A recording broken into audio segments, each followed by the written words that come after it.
the mobile home parks, the office buildings, the multifamily, they all started getting giant valuations because there was so much liquidity in the system. The main concern I have is I'm looking at commercials properties and like mobile home parks and multi-units like apartments, and everybody's priced at pro forma price, not actual numbers.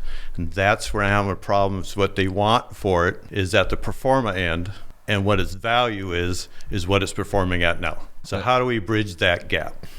And debt is high. Debt is high and interest rates are insane. Yeah, so it's harder to get debt right now, and interest rates are super expensive. And then where are you finding most of your deals? Actually, I'm looking all over the country. Okay. I actually looked at one last night, local, but last week I was in Illinois, Illinois, and looked at a mobile home park. Numbers didn't work. Are you cold calling for those? Wholesalers mainly. Wholesalers mainly? Okay. So first script, or what I would immediately go into is if my deal flow is coming from wholesalers, is I would build relationships with them, and I would start to go back through and be like, hey, John, I always want you to make money. And because, both of us need to win here, what do we really have this under contract for? Because sometimes when a wholesaler brings you a deal, they're going to go just tack on $100,000. That may be the difference between the deal working and not working in these examples. And the second part of this, now this doesn't matter if it's a wholesaler or whomever. As I run my numbers, what we do is we turn around and go back to, the deal provider, and we show them the numbers to explain why it works or doesn't work. And then if it doesn't work, it's, hey, can we go to the seller now and ask for a price reduction relative to this? Now, there's two things, though, that we got to be really just aware of in this market. With interest rates just being at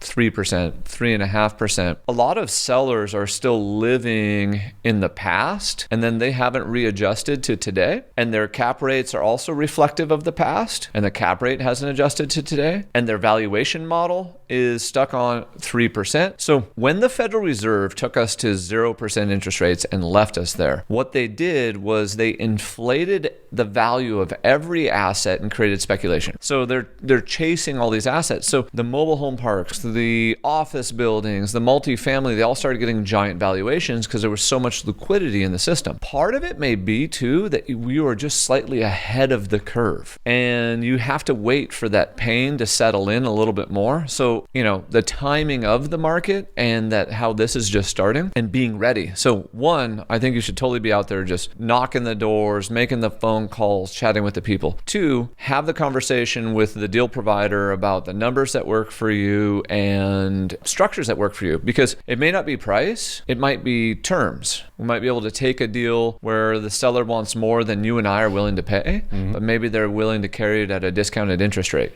Yes, I do a lot of that creative stuff where it isn't always the price, it's the terms. Terms make the deal a lot of times. They 9,000% do. Also, whenever any investor, whether it's you or someone else, says, I'm not getting a deal, I actually think it's they're not getting enough deals put in front of them. And the problem with like RV/mobile home parks right now is they're really hot still. Yes.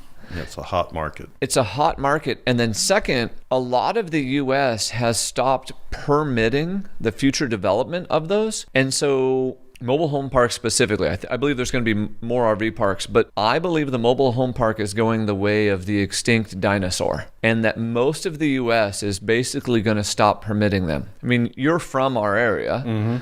When was the last time they built a new mobile home park anywhere here in the north end of the Seattle metro?